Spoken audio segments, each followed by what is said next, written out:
welcome everybody to the NFL around the UK show Sunday roast edition. There we go. I've We absolutely nailed that. Goodness absolutely gracious nailed me. the intro, just as on Uh, brand as you could. yeah, possibly. always. Obviously today it's myself and Gary is here as well. Gary, my boy, how are you doing on this Sunday? Doing good. I just had a real fun back and forth with the NFC West show with JT. So loving the back and forth that we've had over the big game in the NFC West with the Cardinals and the 49ers. But yeah, doing well. Enjoying watching the Jets stink up Tottenham Hotspur Stadium. Quite frankly, it's making it close, but they've stunk that first half out.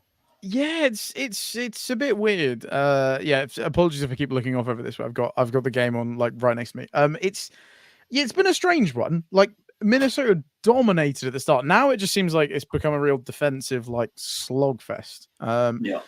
Only 17-10 to the Vikings. So like the Jets are very much still in this, even though yes, Gary, you are right. They have looked Honking. shambolic. Like don't get me wrong, this Vikings defense is good, but my God, Are they good enough? Are they good enough to be confusing Aaron Rodgers? I mean, you would hope not. You would hope not, but it seems to be potentially that way. But anyway, I'm sure we can discuss this more in length. So yes, obviously you're fresh from the NFC West show, putting in a double shift for the team as always.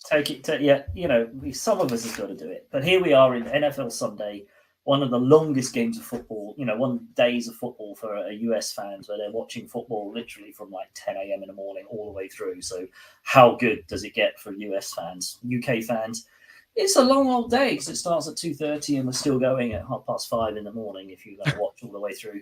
Some of us are not going to make it that far. But yeah, it's a bit of a slog. It's a little long, especially drinking in the afternoon. It gets a little late, gets a little huzzy around the edges. But there's some cracking games today as well. There's some really good, interesting, intriguing games. There's some games where you're just like, oh, just don't want to watch that one. That looks bad. But then there are some others later on that are like, oh, that could be tasty.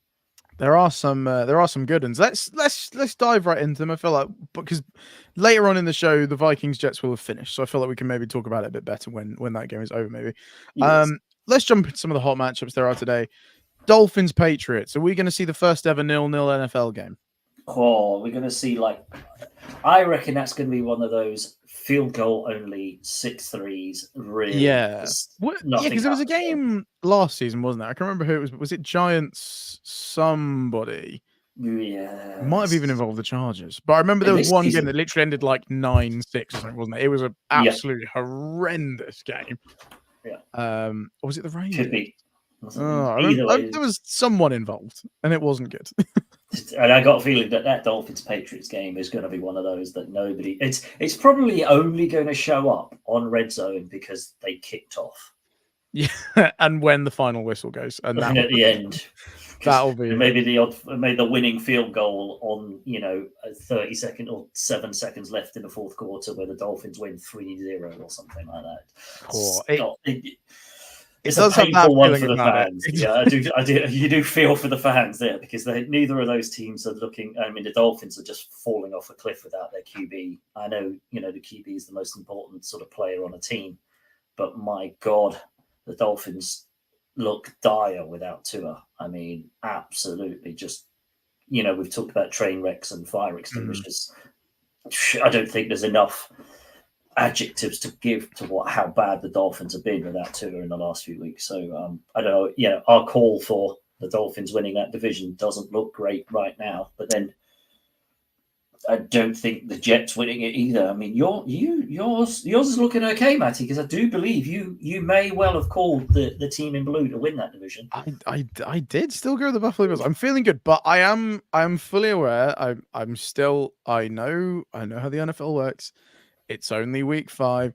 I know that something could change. Like I'm not going to get too carried away, but also, yeah, the Dolphins are in shambles. The Patriots are in shambles, and like Alex said in the private chat, it does not look like Robert Salah's getting on the plane home at this point. Like he's just not looking good. That looks pretty testy. So yeah, at the moment, I won't lie, I'm feeling fairly good about the Bills. But again, let's all just calm down. Breaks a little bit. Yeah.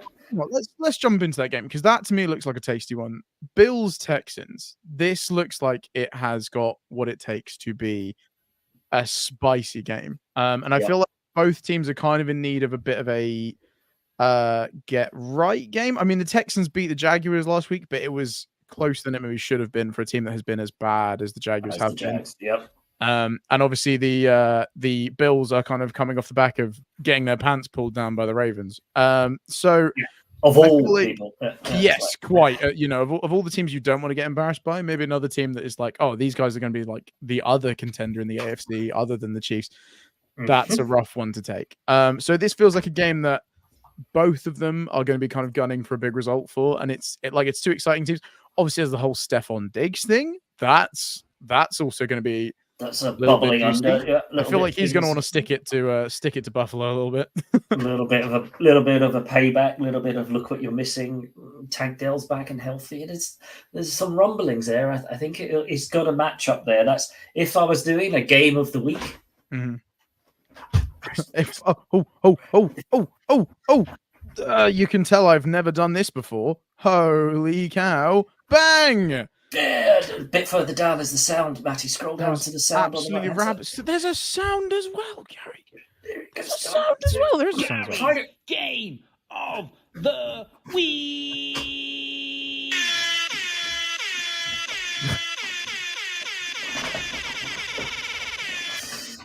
I was doing a Gary's game of the week, not that we planned that and had that teed up at all, this would have been it. This would have been probably the one that I would have picked out, just because of all of the taste that you've got on the Nick Mullins looking on fire. Has Darnold gone down? I know he had one play, didn't he? He literally came in for one play, threw for 30 yards and went mic drop. What an absolute power move that is. Power move is bringing your backup QB and just lob it for 30 odd yards. Just literally Beautiful. Coming in, absolute dime, and then just being like, checking out. Done. Thanks. Yeah, I got done. This. Yeah. So no, you're right. No, those Bills Texans would definitely been the game of the week. As Alex says there, Texans do need to make a statement of winning this, because everyone's got the Texans as the great pretenders, or the next ones who are going to be pushing the Chiefs. I think the Bills have surprised, certainly me and Alex, maybe not yourself, Matty, but they've definitely surprised a few people. So this one definitely would have been high on the game of the week agenda, because it just looks pretty tasty at all. But of course, then you look at the other 6 o'clock kickoff. There's some there's an AFC North powerhouse battle, but it's not right now, because both of those teams aren't sitting pretty anywhere near where we expected them to look. Ravens, Bengals, you'd have expected that to be who's going to take the AFC North. And right now, it's like who's going to keep, just stay in contention, because the Bengals, if they lose this, is that their season? That's 1-5. That makes them 1 right? NFL. Wait. Where are we? AFC North. 5. That would put the Bengals at 1-4, and the Ravens at 2-3. Like it, I know we're still early-ish in the season, but we're like a third or like a quarter of the way through now. If I can't help but feel like if either team loses this, they're looking kind of cooked. Like if the Bengals lose it, they're done. They are done. Right? That's 0-5. You ain't coming back from 0-5. So the Bengals really, really need to win that.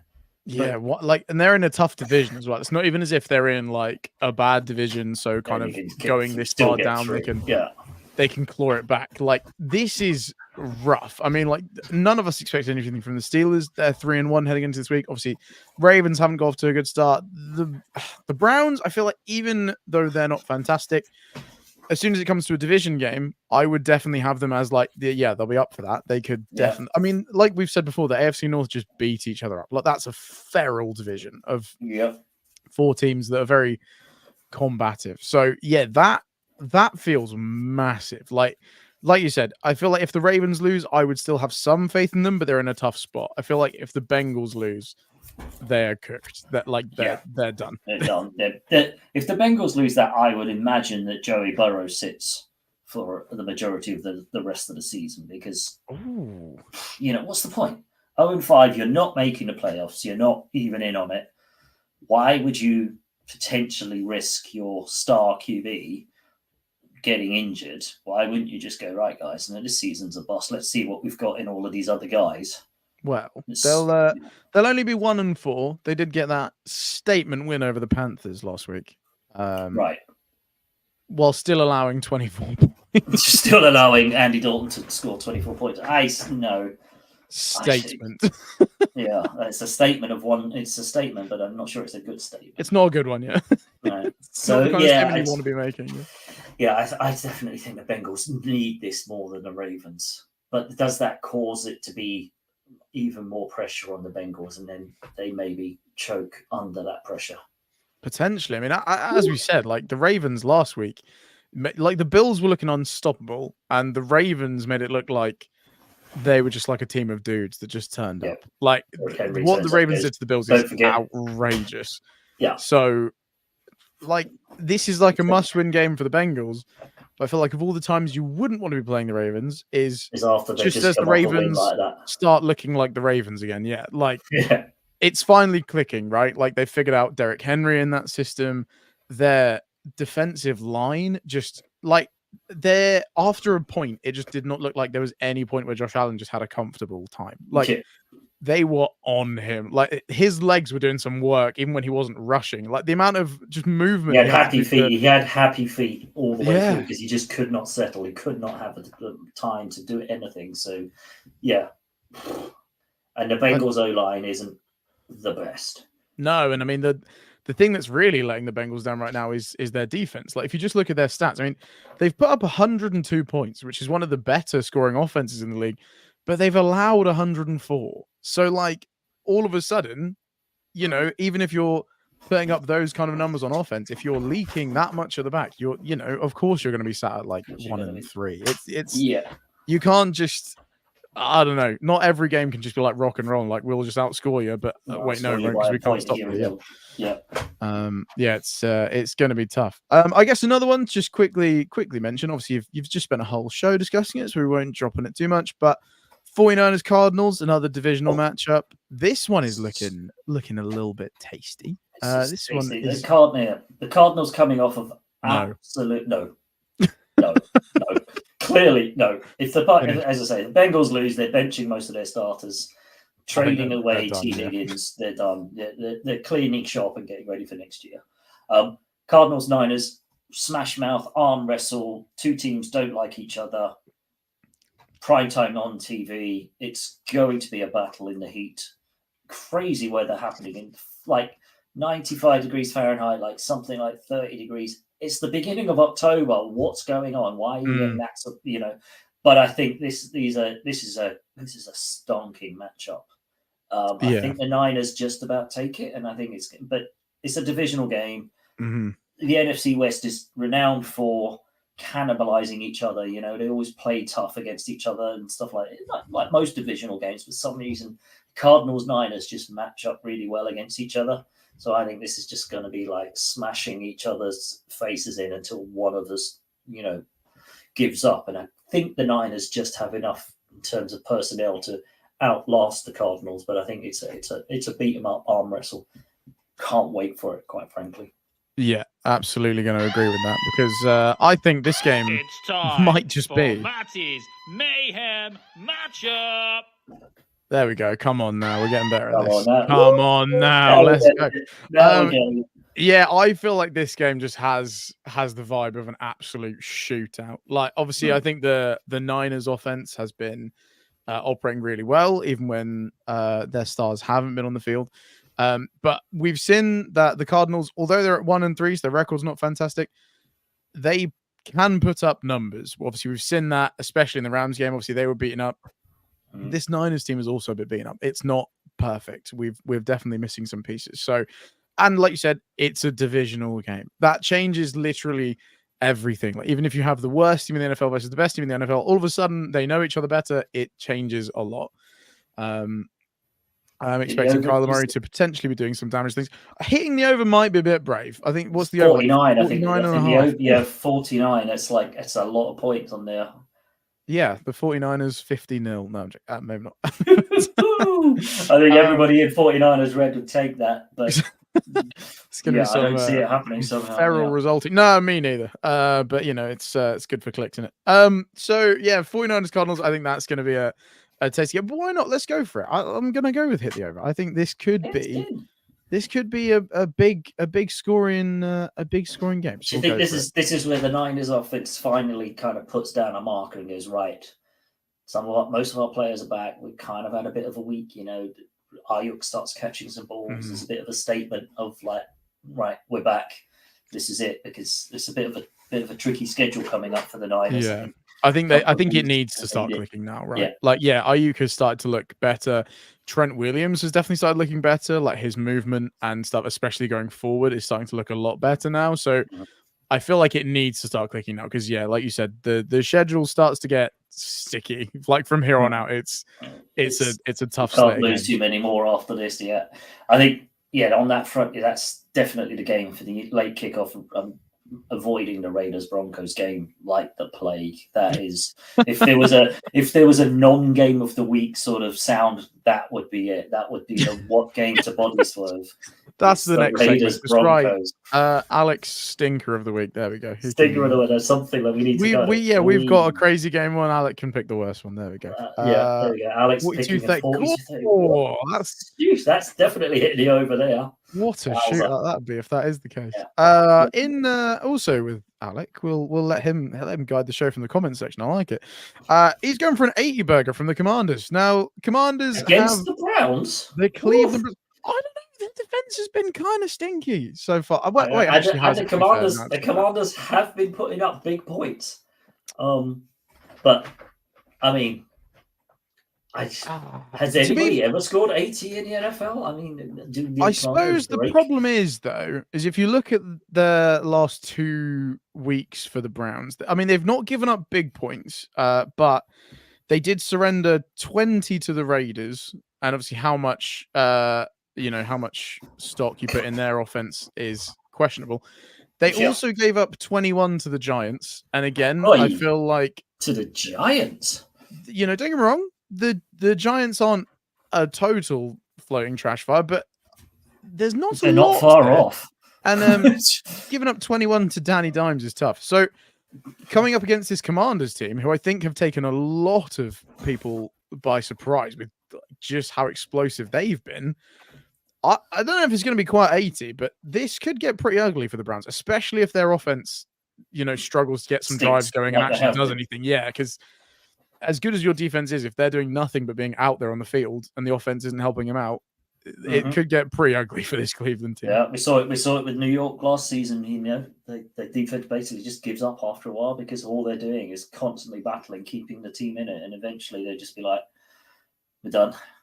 So if the offense can't be bothered, then why should we bother? So I think that's a chance that could happen for the Browns as well. The Commanders. I'm loving what the Commanders are doing because, there's a soft spot for them. There's a link there to they've taken a number of the front office people from the 49ers. They're building really well. Do like Jaden Daniels come out of college. Always thought he was a good draft.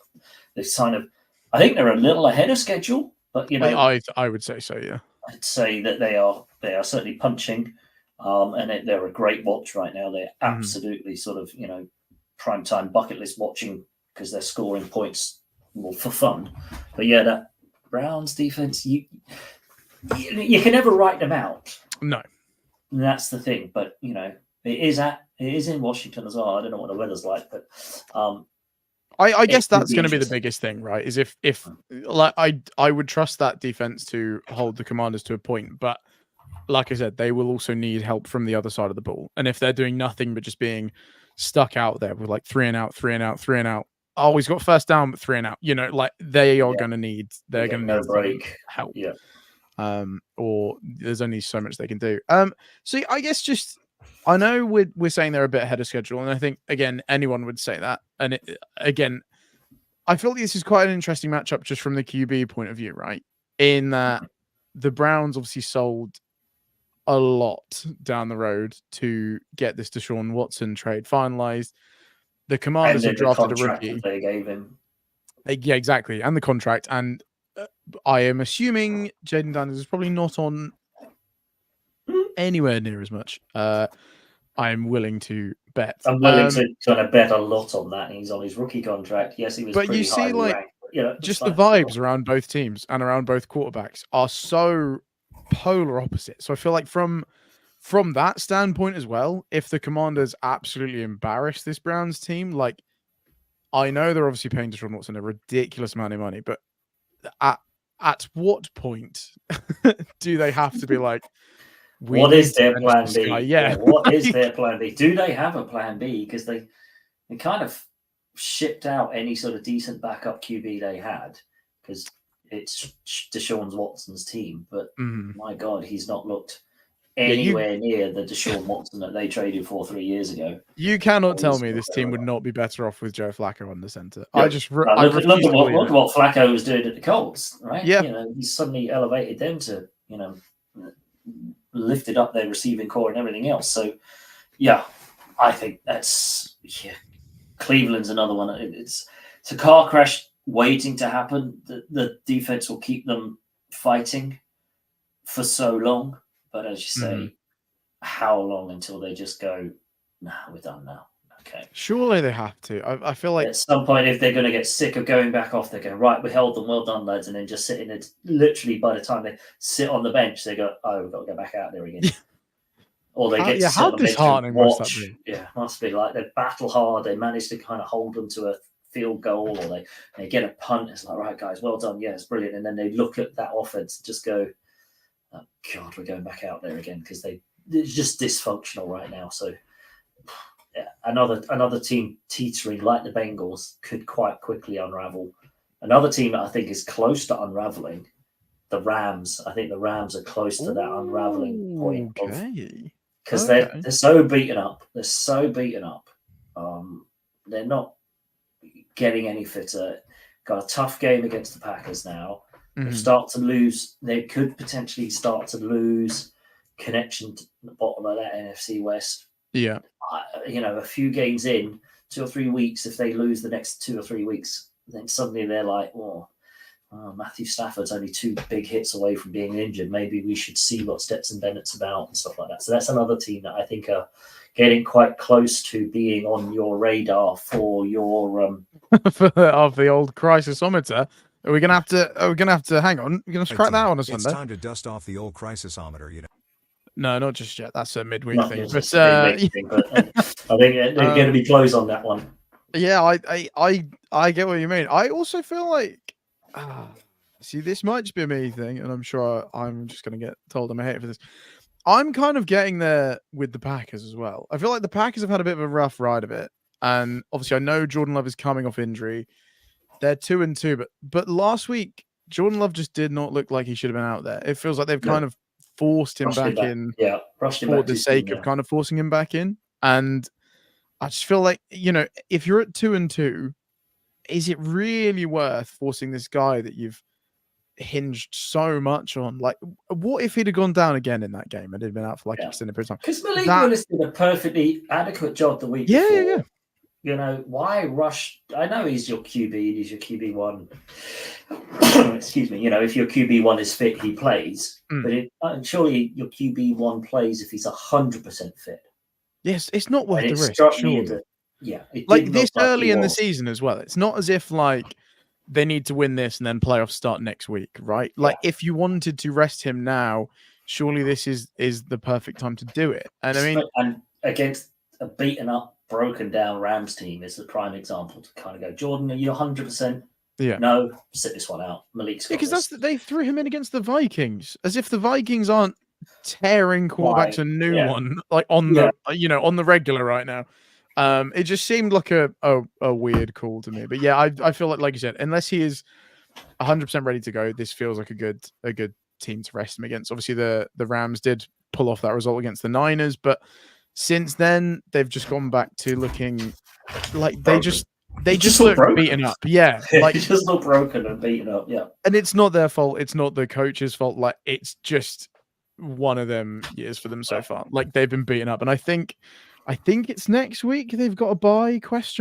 And then there is potential whispers that after their bye, Puka Nacua and Cooper Kupp might be back. So at the moment, getting close to. It feels like maybe a case of just staying alive until that week. But yeah, you'd have to think that if they go into that bye week at 1-4, again, that's a big hole to try and dig yourself out of. Exactly. So it's an interesting, close one to being problematic, I think is safe to say. But we'll see how that pans out. But I don't think the Rams have got enough this week against the Packers to kind of keep in it. So it'll be interesting to see what happens after their bye. And if they do get those players back, then it's different. But if they're still not back for that week, and it's another couple of weeks without the two of them, it starts to get nasty. Yeah, that's another thing I feel like I'm still wrapping my head around about the NFL. Obviously, because like something like relegation is not a thing. As a team, you can get to a point where you can just write off a season, right? You can be like, do you know what? We're done. It's over. We might just get a nice draft pick out of this. Whereas I feel like, in like most other competitive sports, you can't just be like, yeah, do you know what?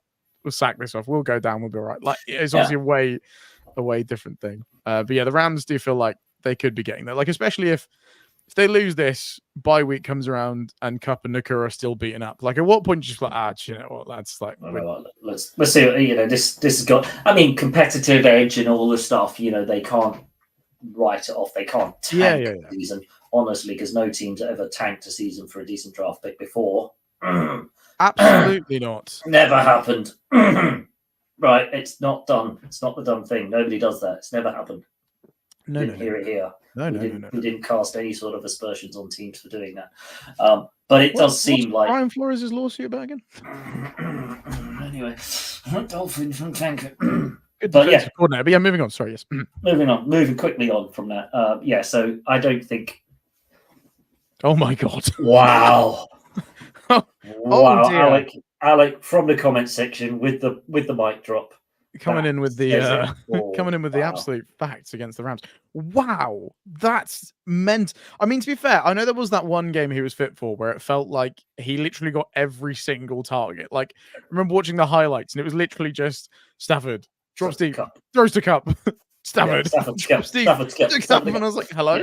Is there anybody else on this team? So literally just those two. They just play backyard football with each other. And, that is mental, though. That is a bit insane. But then you look at it and you think, well, who else have they got? And they got them. Yeah, I feel like they've got these two absolute studs that, like, literally most other places are like wide receiver 1, and then that's just kind of it. It's just nobody else. Yeah, interesting game. He's not anywhere near that sort of level. So yeah, I'm not surprised by that. I do think they're close to being a car crash waiting to happen. And then midweek show yeah. Added to the list. Some really tasty like Sunday night, Monday night football games as well. Oh, absolutely. Cowboys Steelers. Steelers have a chance to really put a nail into the Cowboys season, I think. Yeah, I think so. Pittsburgh. If the Steelers win that one, they go to 4-1. They're looking very good in the NFC North, the AFC North. Then I think it's just would be looking ropey. I think. Wow, they'd be down to 2-3, which isn't the end of the world. It's not great. Bad. I think just the problem is, I feel like there's two things you have to look at with this matchup. I trust the Steelers defense. They've allowed 53 points, which, as I can see, only one team has allowed less. The only team better defensively right now is weirdly the Chargers, which feels weird to say. But anyway, so they've allowed 53 points. That is it. And so far this season, do we trust the Cowboys offense? I think not. I don't know if we do. Yeah, I know I've already had this dig at the Cowboys. I'm fully aware, but the Cowboys paid Dak a lot of money, and they also paid CeeDee Lamb a lot of money. And I'm not saying that neither of them deserve it. I feel like maybe there's more of a case for CeeDee than Dak, but whatever. They've both got their contracts. Okay, but all that has happened is they've got massive contracts and they have got less explosive on offense, which that feels wrong. But then also, kind of like we said with the Rams, who else does Dak have to throw to? So yeah. And that's going to be the ongoing thing with the money that they've given to those two players. They're not going to be able to go out and pad the offense with other big stars and get the big names in to help, because it is just those two and as many people as you can squeeze on with a half a shilling and a shoelace, whatever you've got left for your budget cap. Yeah, we've already mentioned their dynamic duo in the backfield of Waldorf and Stadler, because they're so damn old, those two guys. He doesn't have anyone. It's going to have to be Dak and CD, and if that's all a team's got, then that's easy to defend against. I mean, they can't really run the ball, so that they haven't even got their leading rusher. Was it last week or the week before? Was CD Lamb, because after they finished throwing it to him, they just put him in the backfield, because even then they're like the end arounds and whatever else. We have no one else. Yeah.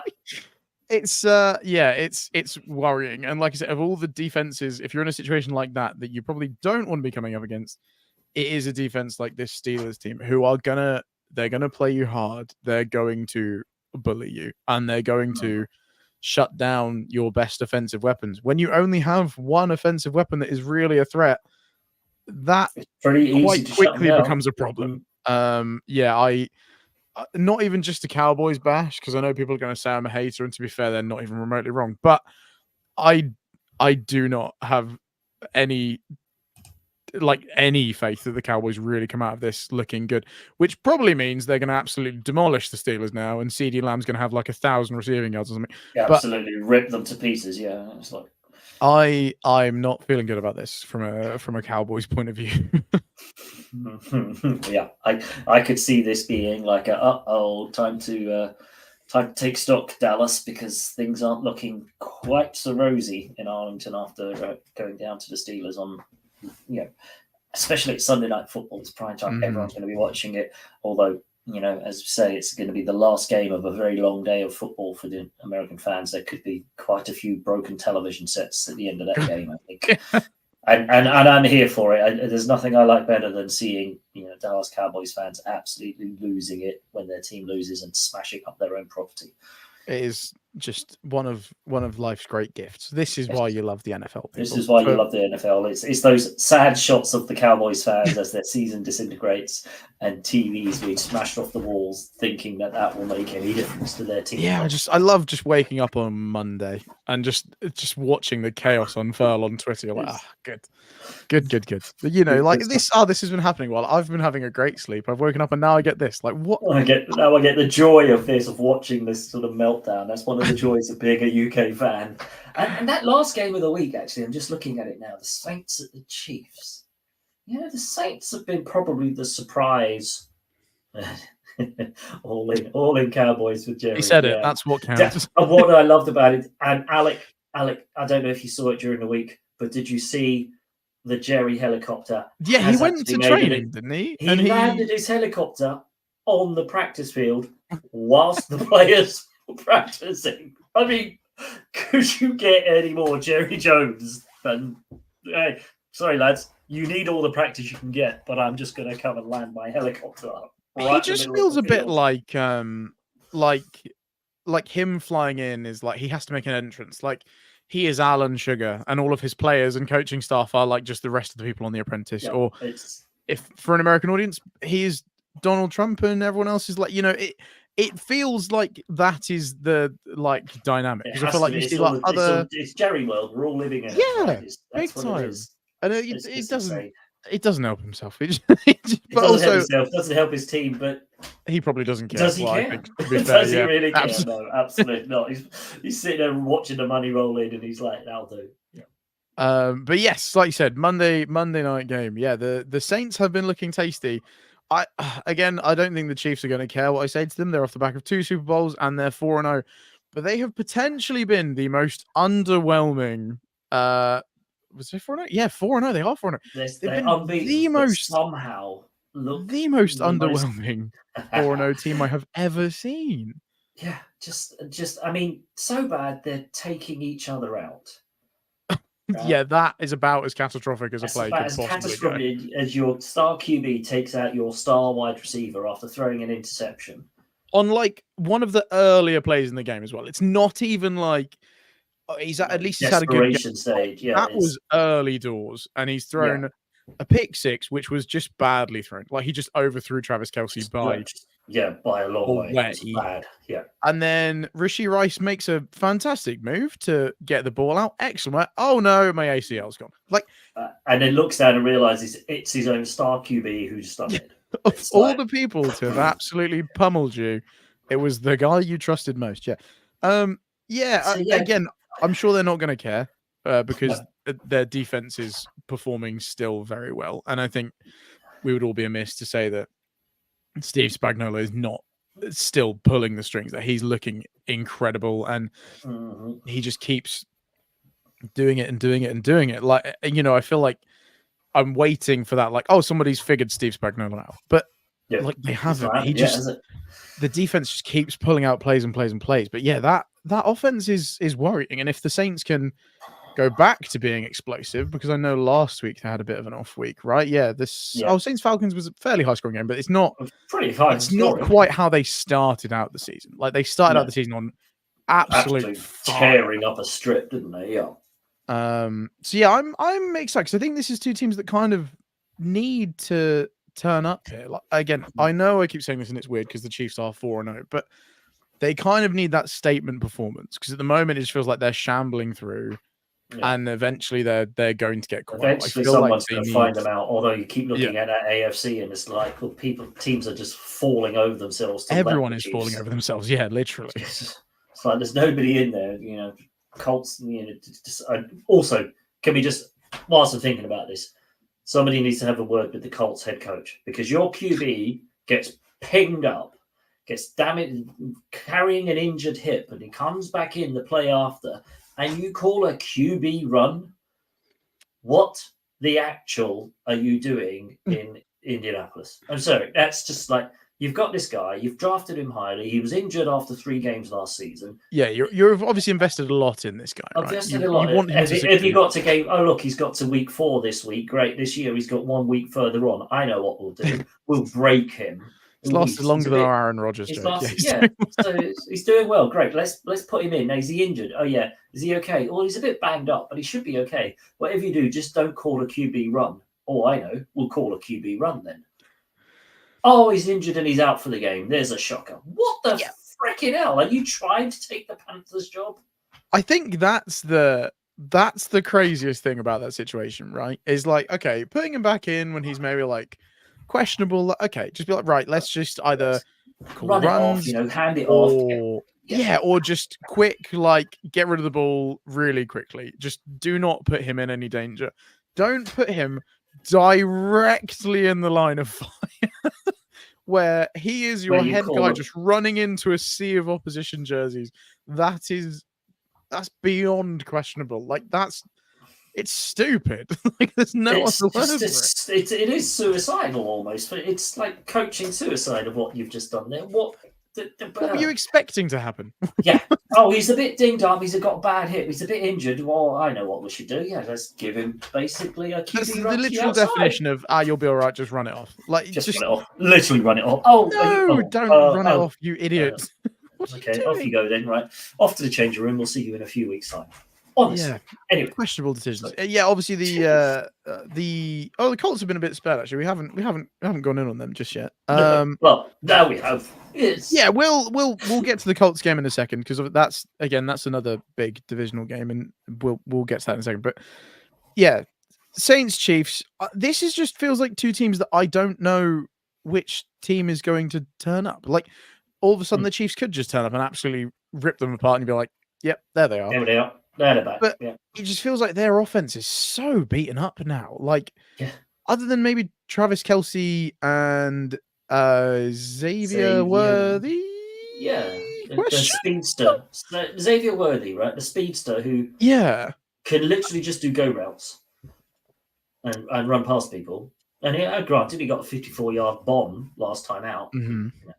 So it's there for him. He's a Tyreek Hill-esque type player for the Chiefs.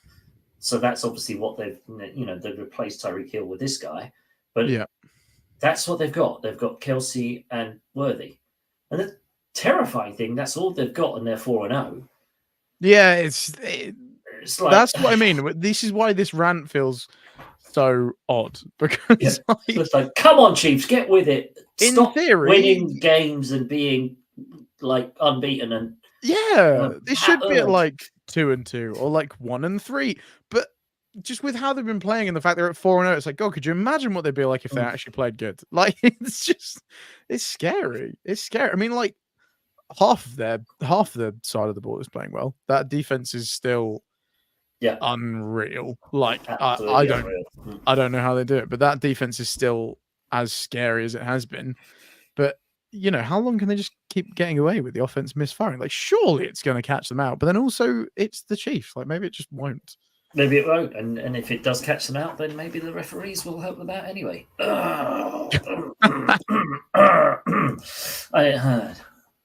Classic Joe. Classic Joe. Yep. Classic Joe comes back in. Right, 2 more games to quickly go over because I'm very conscious getting towards 6, so people want to start watching their football games. People want to go and see Scott Hanson say the line. Say the line, Scott. Absolutely, we can't miss that. Jags Colts, another divisional matchup. Do we know who the Colts have under center for this? Is it still Joe Flacco or is it Joe Flacco? I think Big Joe's starting. Oh, then the Jags are done. Jags are done, right? The Jags look dreadful. Yeah, they have Trevor Lawrence seriously generational talent. They are not looking good. Not looking good at all. Like it looks like they're one of the lowest scoring offenses. There's only 2 teams in the AFC that have scored less than them, and obviously their defense has had a bit of a rough go of it. Does the coach survive if they go to 0-5? Is the question, I think, because I mean there's a hole to dig yourself out of, and then there's just I don't know. Does he have enough brownie points? I don't think he does. I don't think I'm not sure, especially after how they kind of collapsed at the end of last season as well. They had quite a lead over the Texans in that division. They did. They did let it slip, didn't they? They fumbled the bag big time. I don't know if they. When they got to come to. Do you imagine changing the coach before the Jags come to London? Is that on? That's very true. That is very true. Because they're in London, obviously, next week and the week after. They've got the 2 home games. They've got the back-to-back type of things, haven't they? So they got against the Bears and against the Patriots for 2 weeks in London, which 2 get-right games, you almost want to would say so. Like, Patriots, definitely. Patriots, 100%. But... And there we go. The Vikings-Jets game is just ending. Aaron Rodgers is walking off looking fuming. Vikings go to 5-0. Goddamn. 5-0. Okay. 5-0 the Vikings. Maybe Alec does actually have a point for his comeback player MVP. There he is. They are going to be a talking point for the midweek show. Last game we have not touched on is Seahawks Giants. God, we've got around to every single game, lads. What are we doing? Skip the Panthers Bears as well, to be honest, but then that's okay. That's one of those ones. Wow, Seahawks Giants could be. I was saying on the NFC West show, this is where the Seahawks run all over the Giants. They score 30, put 21 points on them, and then bench most of their starters for the third and fourth quarter. God, you think so? Do you have that little stock in the Giants? Yeah, It's got such little stock. They've got nothing. I'm feeling pretty rough about them. I remember before the season started, I was like, yeah, this is going to be the season. Danny Dimes is going to prove he's the guy. And we're now at week 5. God damn. He's proved something, but it's not that he's the guy. Yeah, he's proving a point, but it's really not the one I asked him to. Bring back Tommy. Oh Jesus! Wow, what the vibes? Yeah, it's bring back the agent, bring back Tommy, bring back the pizzas. The agent, yeah. God, I remember the whole Tommy DeVito experience was wild. Wow, yeah, absolutely. and I mean the Seahawks haven't. I wouldn't say they've necessarily blown anyone away, but again, like they're 3-1. They're pretty beaten up as well. So they're doing what they need to with a threadbare beaten up squad. Sneaky Giants W, Cowboys lose. Giants go second in NFC East. Let's go. Yeah, maybe not. Let's move a bit. Okay, that's pushing it just a touch there. Chargers win the Super Bowl. Let's get it. Yeah. You're definitely on a charging thread there. You know, I think that's definitely Seahawks are taking that one. As I say, the Packers are taking the Rams out. It's helping the 49ers tighten up that division. Yeah, I can't see any other thing, especially if the Giants turn up in their throwback uniforms. God, they deserve to be pummeled. Just yeah, that's criminal. I don't think there's it's so bad. And we like bad uniforms in the UK. You know, we've got some teams who play football. Oh yeah, who wear awful kit, but that's too bad. Come on, Giants. And we get the whole thought it's 100 years and all that sort of stuff, but man, it looks bad. Yeah, love the idea. Nothing wrong with the idea. Great idea. Horrible execution. It is. Horrible. When they saw that final product, somebody should have just gone, that's a great idea. Maybe we should. Yeah, that's the problem. Who at quality control was like, yeah, that's it. Oh yeah. You should have checked that. Yeah, that's it. It was a great concept. Doesn't quite work in real life, does it? Let's just leave it out there as like concept art. We were thinking about this. We didn't, and everyone would be like, "Thank Christ you didn't." But now, yeah, unless it was like a joke, and a guy's like, "Hey, yo, Colin, what do you think of this?" And he's like, "Yeah, man, that looks great. Do it." And the Wait, no, don't actually. It's like that meme. I don't know if you've seen it. There's like this clip out there where the guy goes, "Wouldn't it be funny if we're on the 1 yard line and we throw it? We've got Marshawn Lynch in the backfield. Yeah, it would be great if we just threw it inside." No, I was joking. No. That's pretty much what I'm expecting. Whoever designed that Giants kit to be like, what, you went and made it? What? You wearing it? Yeah, no, wait, I was joking. Don't actually. Oh, God, it's printed. Oh, no. Oh, jeez. No, oh, bad. No. Social media guy being handed at me like, right, you're going to post this on the website. No, please don't make me do this. Don't make me do that, please, God, no. I feel like we've really bashed the NFC East today. They deserve it, right? And the only reason the Eagles are getting away from it is because they're on a bye. They're on a bye week. I mean, to be fair, we said we like the Commanders. I think. Yeah, we're loving the Commanders. Commanders are quite nice to them. They're taking the NFC East, but the rest of the NFC East is in free fall. Yeah, we've not done them a total disservice. We've been nice to a bit of the NFC East. But anyway, it's 5:57. Let's get out here so we can watch Scotty Hansen do his incredible work. Say the line, Scotty. Matty, love it. Enjoy your Sunday, mate. Yes, you too, mate. Thank you everyone for watching live. Like, subscribe, hit all the buttons, and stuff that is saying down there. We'll see you midweek with this show. If you're not watching anything else we're doing, we're on TikTok. Catch us many other places. Twitter. Get at it. Big shout out to Meg who joined us on Thursday. Absolutely. And the Falcons got a win. I told her she was going to be up late. I did not expect it to be overtime. Yeah, what a shootout that was, by the way. Again, we'll cover this on Thursday, but God, what a game. But yes, everyone, thank you so much for watching. We will see you later. Bye for now.